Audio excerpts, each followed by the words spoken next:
¿Cuáles tipos de datos de una persona pueden hacer y qué frágil se vuelve una persona con esos datos? ¿Está siendo consciente o no las personas de eso? ¿Cómo está el tema? Que puede sonar muy general, pero que yo creo que inclusive hasta ahorita es bastante general, que lo pudiéramos aterrizar un poco más, Mauricio. Muy buenos días y muchas gracias por atendernos. Hola, doña Amelia, buenos días. Un gusto saludarla y por traer estos temas que creo yo son muy importantes para generar sobre todo cultura de protección de datos y cultura de privacidad que en Costa Rica definitivamente nos hace mucha falta. Los datos son hoy día el equivalente al petróleo de las empresas en la primera revolución industrial y en las fases previas a esta modernidad que tenemos hoy día, ¿no? Entonces, más o menos a partir del año 2000, Google encontró la forma en la cual se convierten esos datos en oro, y a partir de ese momento, pues, todo el sistema, digamos, económico sufrió una modificación importante ante el surgimiento de empresas que su principal materia prima son los datos y que son empresas al final de cuentas de publicidad. Dentro de ellas está desde luego Facebook, que es la red social más grande del mundo, tiene más de 2.700 millones de usuarios, y también pues tiene una serie de empresas que ha venido adquiriendo como Instagram y WhatsApp, ¿no? Entonces, la noticia que veíamos el fin de semana y sobre todo ayer era cómo 533 millones de personas vieron sus datos comprometidos en una filtración en donde se sacaron de Facebook y se pusieron a disposición gratuitamente en Internet. Es decir, cualquier persona con una habilidad promedio para buscar en Google podrá llegarle a un archivo que contiene una serie de columnas con datos de usuarios, como le digo, 533 millones de usuarios. Creo que conviene poner un poco en perspectiva qué significan 533 millones de usuarios, ¿verdad? Es decir, eso equivale al 20% de los usuarios de Facebook, ¿verdad? Que, como le digo, tiene 2.700 millones de usuarios a nivel mundial, ¿no? Segundo, estamos hablando de un número de afectados que es superior a la población de Estados Unidos, que son 328 millones de personas, o la de los 27 países que componen la Unión Europea, que son 448 millones, ¿no? También, para ponerlo en perspectiva, el mayor escándalo que ha existido en materia de protección de datos fue el escándalo de Cambridge Analytica, que se ha hablado muchas veces sobre él, ¿no? Es decir, que también fue una filtración de seguridad de Facebook que le permitió a esta empresa, Cambridge Analytica, tomar los datos, en ese caso, de 87 millones de usuarios. Y estamos hablando de que era la filtración más significativa.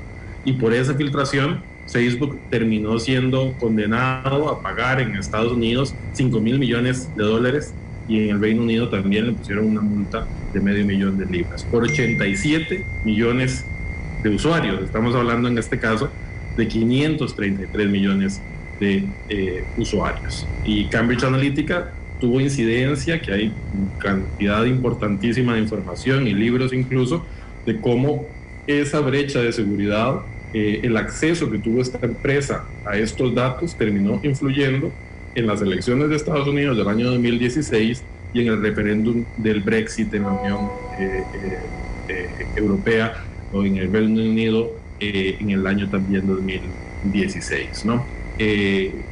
Esta noticia nos toca también directamente porque ayer circulaba alguna información también en donde se indicaba que los datos de 1,5 millones de usuarios de Costa Rica están incluidos dentro de esa filtración. Eso, doña Amelia, representa el 30% de la población de este país. Entonces, estamos hablando realmente de una filtración de datos con una magnitud impresionante, ¿no? Y lo que sucede en buena medida es que este tipo de noticias, de filtraciones de datos, se han vuelto relativamente frecuentes. Entonces, constantemente vemos que una empresa u otra sufre filtraciones de seguridad, y ha pasado algo muy peligroso, que es la normalización de estas noticias. Y cuando le hablo de la normalización, me refiero al hecho de que la gente ya no se preocupa, si es que algún día se preocupó. La gente entiende que eso es algo normal, es algo que puede pasar, es el riesgo por usar la tecnología y las ventajas que nos ofrece para poder construir vidas alternativas en espacios digitales, ¿no?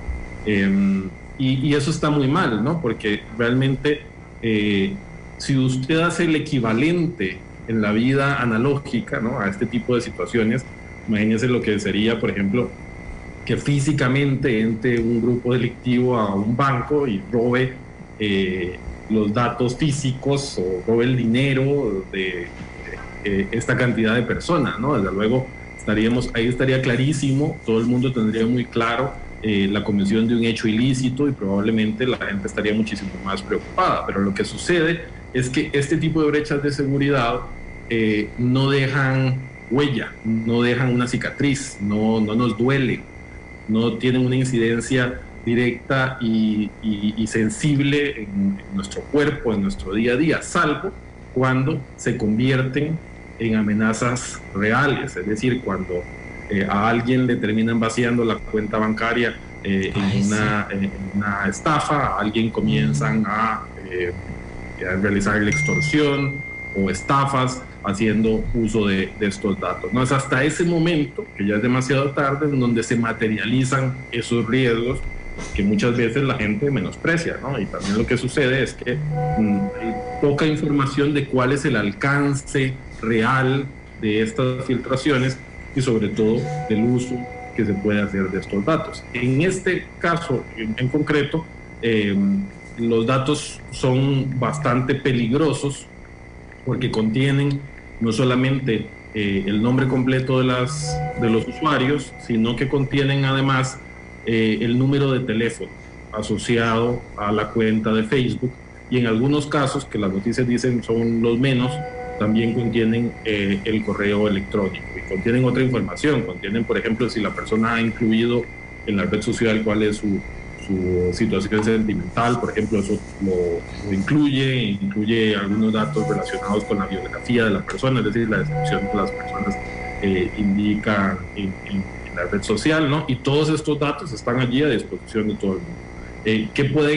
¿Qué puede suceder con esos datos? Pues puede suceder cosas que al día de hoy incluso pueden resultar inimaginables, y que probablemente en los próximos años podamos comenzar a ver cómo se concretizan amenazas más novedosas, ¿no? Pero imagínense, por ejemplo, el riesgo que puede resultar de que se logre identificar a una persona con su número de teléfono, su correo electrónico, las posibilidades de suplantación de identidad, las posibilidades de acoso, de extorsión. Imagínense que incluso los datos del mismo fundador de Facebook, de Mark Zuckerberg, fueron objeto de la filtración. Es decir, ahí aparece el número de teléfono de este señor como parte de los afectados por esta filtración. Entonces, imagínense esos datos, y sobre todo los datos de figuras públicas, por ejemplo, de periodistas, de personas que son sujetas de acosadores. En fin, es oro nuevamente que está a disposición de cualquier persona que puede consultar esta información y que puede hacer un uso evidentemente antisocial de ella. O también, una cosa a la que también nos hemos acostumbrado, puede utilizarse esta información para segmentación publicitaria, para envío de mensajes publicitarios por parte de empresas que pueden utilizar esta información para esos medios. Bueno, y hay situaciones que podrían ser, dice hoy el periódico La Nación, si no me equivoco, voy a confirmar, no le veo bien la fecha. Dice, Restauración obtuvo sin permiso datos privados de 2.5 millones de votantes. Veámoslo, ¿cómo se llama? En diciembre lo pasó, vamos a ver, del 2000, hace ratillo que pasó eso. Pero que me vale eso para decirle, y puede ir más allá también, este manejo de datos ya en cosas más serias, como en la utilización que puede hacer un partido político, por ejemplo. Sí, sin duda alguna, el mejor ejemplo es precisamente el caso de Cambridge Analytica. Y lo que sucede es la posibilidad de hacer campañas segmentadas. Digamos que un candidato presidencial que pone una valla en la carretera con algún mensaje, ¿no? Entonces, todas las personas que pasan por esa carretera ven la misma valla, ven ese mensaje de ese candidato, ven la posición del candidato con respecto al tema que a usted se le ocurra, impuestos, aborto, matrimonio igualitario, lo que sea, ¿no? Entonces ahí el candidato le está mostrando a todos los que pasan en carro, caminando o en transporte público, les muestra el mismo mensaje. Lo que sucede cuando se utilizan los datos en campañas electorales es que ese mensaje, esa valla publicitaria puede cambiarle a cada persona, dependiendo de los intereses que tiene, de los amigos que tiene, de las páginas que sigue. Entonces podríamos tener campañas o tenemos y hemos visto campañas que están segmentadas en donde esa transparencia, por así decirlo, que puede dar la valla publicitaria no es tal desde el momento en el que el mensaje puede cambiar dependiendo de si usted sigue a Amelia Rueda o no en Facebook, de si usted hace determinado tipo de comentarios en Facebook, de si usted tiene... O se eliminan las vallas y usted ve el celular y de repente le mandan a usted, porque es el público meta, el votante meta o el comprador meta, le mandan lo que ellos necesitan que usted conozca. Exactamente, por eso es que es un negocio de publicidad, al final de cuentas, todo este negocio relacionado con los datos. Es lo que hizo Google, ¿no? Comenzó con un buscador, que era es una herramienta importantísima, que tenía un objetivo inicialmente académico, pero cuando la empresa comenzó a recibir inversiones, se dio cuenta de que necesitaba buscar un modelo de negocio más agresivo, más interesante, y se les ocurrió decir, bueno, ¿y por qué esta información que nos va quedando aquí de lo que la gente busca en nuestro buscador, por qué no la convertimos y la empaquetamos y la ofrecemos a las empresas para que entonces, si usted está interesada en cambiar su carro, entonces se le comienza a mostrar publicidad de su carro. Si usted está interesada en comprar llantas para su carro, entonces pues, le muestre información sobre llantas de su carro. Y lograron además llevar eso fuera de Google, es decir, si usted se mete a determinadas páginas, periódicos o a cualquier página, entonces usted comienza a ver ahí tablones que son básicamente tablones vacíos, que ponen las páginas, que son llenados con información de acuerdo a los parámetros y la información que estas empresas tienen de usted y el perfilado que tienen con respecto a sus patrones de conducta, sus intereses y las cosas más preciadas, ¿no? Más íntimas muchas veces. Es decir, ¿a qué le tiene usted miedo? ¿Qué lo hace usted feliz? Es una forma de influenciar al consumidor, de influenciar al ciudadano. Incluso salía el año pasado la noticia de cómo los bancos incluso estaban comenzando a utilizar la información de qué estaba escuchando la gente, la población, en Spotify, por ejemplo. Es decir, si estaban oyendo música feliz o si estaban oyendo música triste, y dependiendo de eso, entonces ofrecían una cosa u otra, ¿no? Entonces, lo que sucede es que estamos sujetos a esa cantidad de hilos invisibles que nos influyen, no solamente para comprar algo, sino para votar por un candidato, para invertir por esto, para invertir en lo otro, para tomar decisiones que muchas veces son muy sensibles. Entonces, de allí es de donde viene este tema de la importancia, por lo menos de que la gente entienda esto, por lo menos de que la gente se dé cuenta de cómo funciona esta industria y de qué es lo que la hace moverse, para que se dé cuenta entonces de que nosotros somos realmente un nodo en una red grandísima en donde podemos ser muy fácilmente influenciados por mecanismos que muchas veces ni siquiera nos damos cuenta. Bueno, y todo eso radica, yo no sé si se puede llamar debilidad o fortaleza, no sé, pero radica en que hay personas que tienen un deseo que no pueden controlar de hacer, de estar ahí, de contar todo, de que lo vean, de que pues de decir cualquier cosa y que haya gente, 1, 2, 100, 200 o millones que lo lean, o sea, o que la vean, o que vean la fiesta de cumpleaños de su hijo, o lo que sea. Y usted me puede aportar muchas cosas más, pero digo eso que se ha convertido tal vez no sé cómo la psicología lo estará viendo, en una necesidad de algunas personas y también en una necesidad como de estar ahí y que sepan que soy yo y unos egos manejados, digo yo, o que salieron de repente con estos destapes que hemos tenido, que salieron de repente, y que entonces hace muy difícil poder educarlos y poder decirles a lo que se exponen, por lo menos en este momento en que todavía hay generaciones que no están tan comprometidas con eso, pero ahí vienen las generaciones jóvenes, y cuando hablo de jóvenes sale de niños para arriba, en que sí están totalmente comprometidas con eso, y de eso se han valido también inclusive para maltratar las mentes de los niños y utilizar a las mujeres, matar mujeres, y bueno, de todo se ha valido esto. ¿Y cómo hacemos? ¿Cómo lo ven ustedes, los técnicos, en el manejo de los datos? En realidad lo que sucede es que mucha gente ha generado una adicción a las redes sociales y a esa sobreexposición, ¿no? Está comprobado que cada like que alguien le da a una foto, a un comentario, genera la liberación de dopamina, que se le dice, creo que es la hormona de la felicidad o una cosa así por el estilo, que es una sustancia que se genera en el cerebro y que nos genera felicidad. Y entonces todo el sistema de estas redes sociales está hecho para que busquemos cada día más esa satisfacción cerebral de sentirnos populares.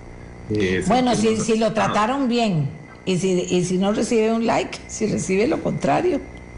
Claro, entonces el problema es que se comienza a generar la necesidad de entonces adaptar lo que yo publico a lo que da like, ¿verdad? A lo que genera aceptación. Eso es importantísimo, digamos, en la construcción de la personalidad de las personas más jóvenes, ¿no? Yo siempre digo que por suerte a mí me tocó vivir una adolescencia analógica, porque sinceramente una adolescencia digital debe ser algo sumamente complejo, ¿no? Es decir, la sobreexposición, la posibilidad de enfrentarse al bullying cibernético, la posibilidad de sentirse excluido de grupos sociales, ¿no? Es decir, la posibilidad de verse, imagínese usted, los jóvenes que están ahora en pandemia, que no pueden ir al colegio, que no van al colegio, que su única forma de socialización con sus compañeros es en medios digitales. Entonces, no estar en el grupo de chat de las personas populares del colegio debe ser el equivalente a que no te invitaran a la fiesta previo a la pandemia, y eso desde luego genera muchas distorsiones en la personalidad, y lo que usted dice es totalmente cierto. Uno lo ve en el comportamiento de algunas personas que tienen esa necesidad de sobreexposición de su vida. Ay, y que sí, desde que se levantan comienzan a poner fotografías, mensajes, ponen qué es lo que están comiendo, ponen qué es lo que están pensando, muchas veces incluso gente que no se sabe controlar y ve alguna noticia o ve algún comentario, entonces comienza a poner exabruptos, gente que desde luego incurre también en delitos, gente que difama, que calumnia. Entonces es realmente un ecosistema que muchas veces refleja lo peor de la sociedad, con el problema además, la facilidad que da la impunidad de estar detrás de una pantalla, ¿no? Entonces también ahí vemos tendencias de gente que tiene perfiles privados, gente que se dedica entonces a utilizar estos perfiles para decir cosas que no se atreve a decir desde su perfil público, ¿no? Entonces, yo lo que creo es que estamos en una época en donde hace falta todavía entender muy bien cómo es que funciona toda esta economía, ¿no? Esto es el equivalente a esa primera revolución industrial en donde veíamos, ¿verdad? En los libros nos enseñaban en el colegio que la gente trabajaba 16, 18 horas, que los niños de 5 años trabajaban, que la gente se moría en las fábricas, que echaba toda la contaminación al Támesis y a otros ríos, y habían problemas ambientales. O sea, todo es equivalente a ese desastre laboral, ambiental, que pudo haber existido en la primera revolución industrial al inicio. El equivalente lo estamos viviendo hoy día en materia de uso de datos, ¿no? En esta cuarta revolución industrial. Entonces, probablemente, y eso es lo que aspira quien uso de datos, ¿no? En esta cuarta revolución industrial. Entonces, probablemente, y eso es lo que aspira quien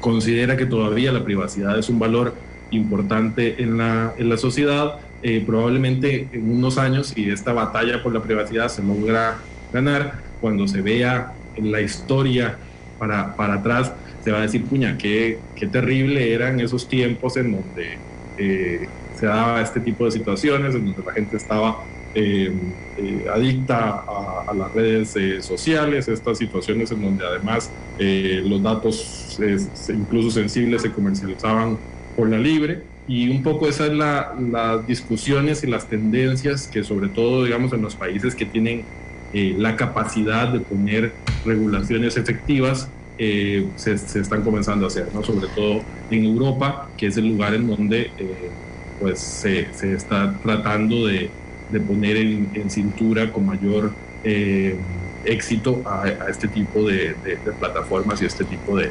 empresas de nueva tecnología, que son además, se han convertido en las empresas más grandes del mundo. Ahora, nos dice Luis Adrián Salazar, que fue ministro de Ciencia y Tecnología, que sabe de estos temas. Dice, doña Amelia, deberíamos tener muy claro que las acciones en el mundo virtual tienen consecuencias en el mundo real. Hay un mundo virtual y hay un mundo real. Mauricio.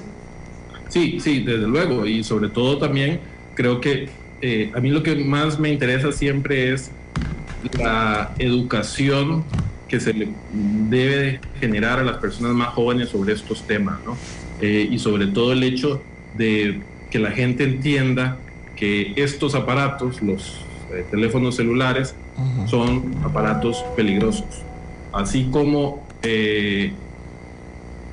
existen riesgos asociados a utilizar una cocina, así como existen riesgos asociados a utilizar un carro, así como existen riesgos asociados a utilizar un arma, son objetos peligrosos que le pueden hacer daño a alguien más y me pueden hacer daño a mí mismo. Eso todavía parece mentira, pero la mayoría de la gente no entiende que estos aparatos son riesgosos. Y lo que sucede es justo lo contrario. Muchos padres usan estos aparatos como niñeras para sus hijos. Así es.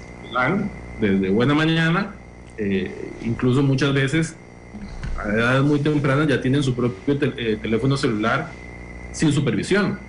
Entonces, si los mismos padres no entienden, y ese es el problema, cuáles son los riesgos asociados al uso de esas tecnologías, si los padres no entienden por qué, cuál es el drama asociado a esta sobreexposición en redes sociales, muy difícilmente van a lograr estar en capacidad de transmitirle y de educar a sus hijos en cómo tienen que hacer uso correcto de estas tecnologías y de cuáles son los riesgos asociados. Entonces, es un círculo vicioso, desde luego, ¿no?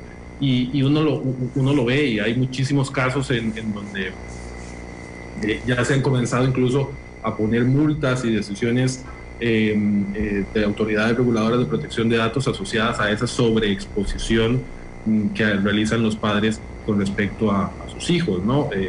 Casos por ejemplo, salió el año pasado uno interesante en donde una influencer en Holanda todos los días salía con fotos de sus hijos y el padre de los hijos le presenta una denuncia a la Autoridad de Protección de Datos holandesa solicitando que la madre deje de poner fotos de los hijos menores de edad.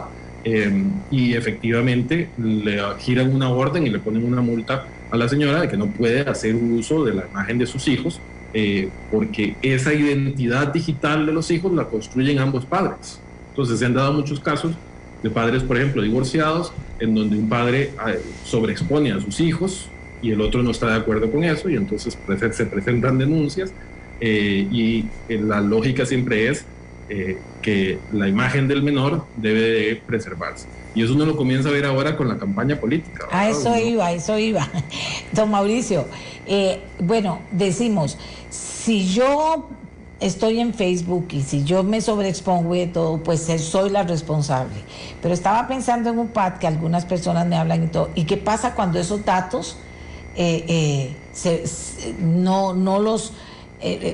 como le dijera, no están en Facebook, o si están en Facebook, cuáles datos sí, cuáles datos nada? ¿Qué pasa con el tema UPAD aquí en Costa Rica? Que todavía estamos en veremos sobre qué va a pasar, pero ¿qué pasó con eso, por ejemplo? ¿Y cómo lo podemos ligar con esto?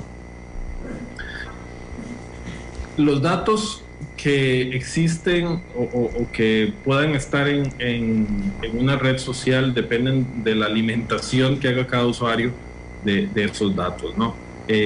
Lo que sucede también es que hay muchas personas que inicialmente tenían un uso de la red social, digamos, más intenso, ponían muchas fotografías, ponían muchas informaciones, y luego comenzaron a darse cuenta de que eso no estaba bien, de que eso podía traer consecuencias, pero todo ese registro queda allí, ¿no? Entonces, cualquier usuario puede verificar qué información tiene Facebook suya, es decir, puede descargar todos los comentarios, puede descargar todas las fotografías, puede revisarlos y puede eliminar esa información para procurar no dejar esos registros, ¿no? Yo creo que a este punto tratar de hacerle ver a la gente que tal vez no necesita estas redes sociales, y sobre todo en tiempos de pandemia, es un poco difícil, porque tiene 2.700 millones de usuarios, ¿no? La red social más grande del mundo, y ya ha sufrido muchos escándalos como para pensar uno que realmente se va a lograr revertir esta tendencia, pero por lo menos que la gente tenga un poco más de prudencia, creo yo que es la palabra adecuada, de qué datos son los que comparte. Y muchas veces la parametrización de esas cuentas no es la más adecuada, es decir, se comparte más información con la red social, con la aplicación, de la que resulta indispensable, ¿no? Entonces, creo que esa, y hay cualquier cantidad de información en Internet de cómo se puede parametrizar no solamente Facebook, sino prácticamente todas las redes sociales, para compartir la menor información posible, y sobre todo para impedir el rastreo fuera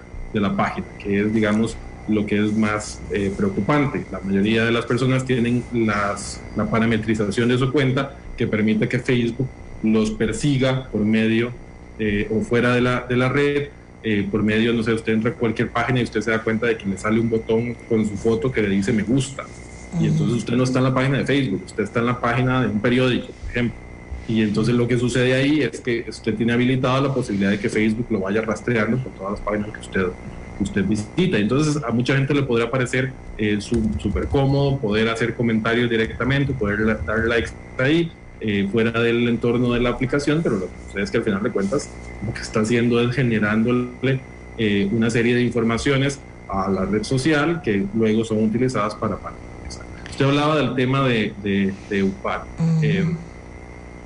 Yo creo que lo más triste de este caso es que nunca vamos a saber, y en eso soy pesimista, realmente qué fue lo que sucedió con el tema del uso de los datos por parte de esta unidad y de este equipo de personas en Casa Presidencial.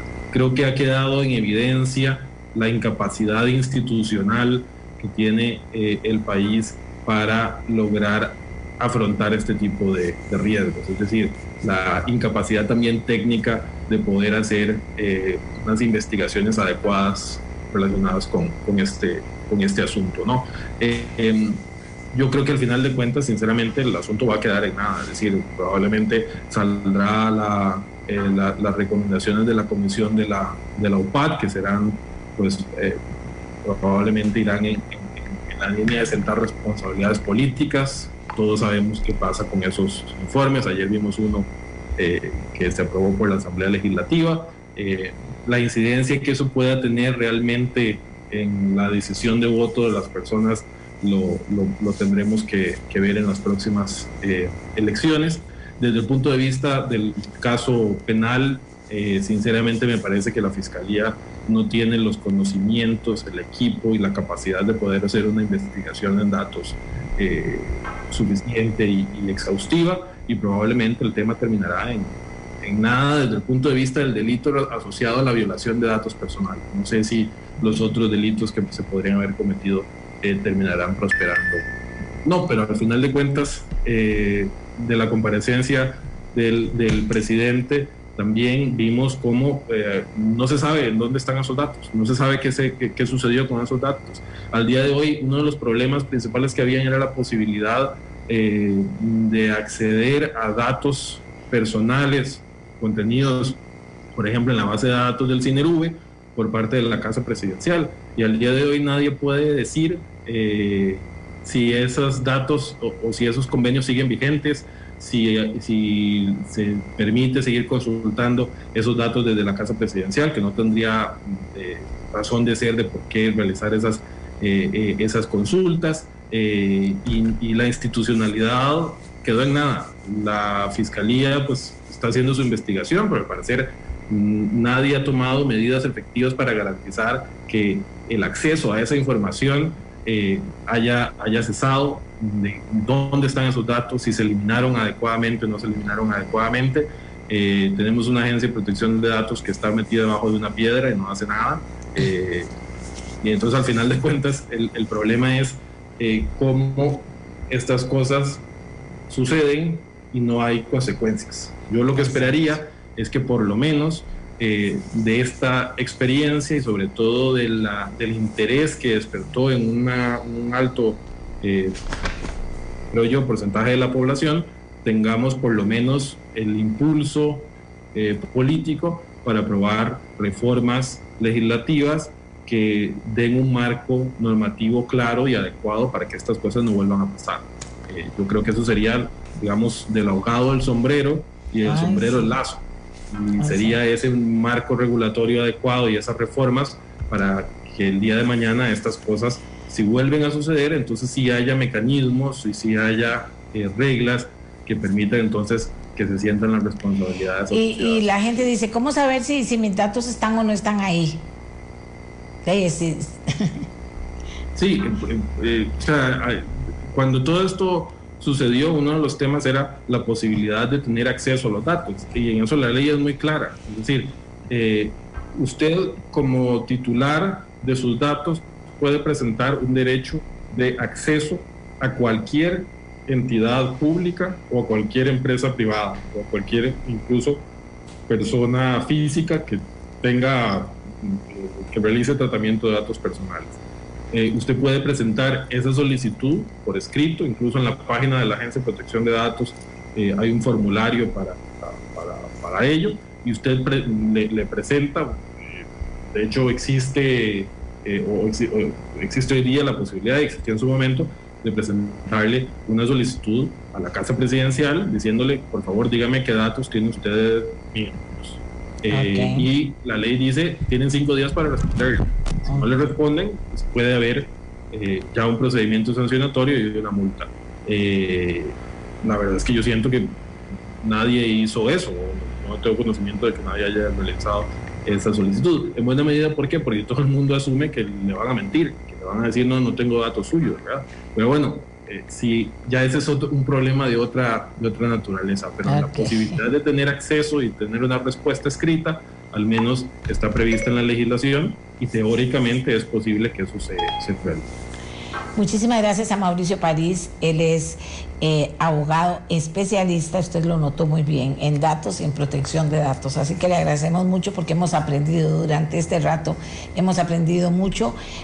¿Qué uso le demos a esta información privilegiada que tenemos con una persona que conoce muy bien del tema? Es responsabilidad nuestra, finalmente. Y hay historias muy tristes también del mal uso de redes sociales, así como historias maravillosas del buen uso de redes sociales. Al final somos responsables nosotros mismos de lo que hacemos, decimos, ponemos y hasta dónde nos exponemos.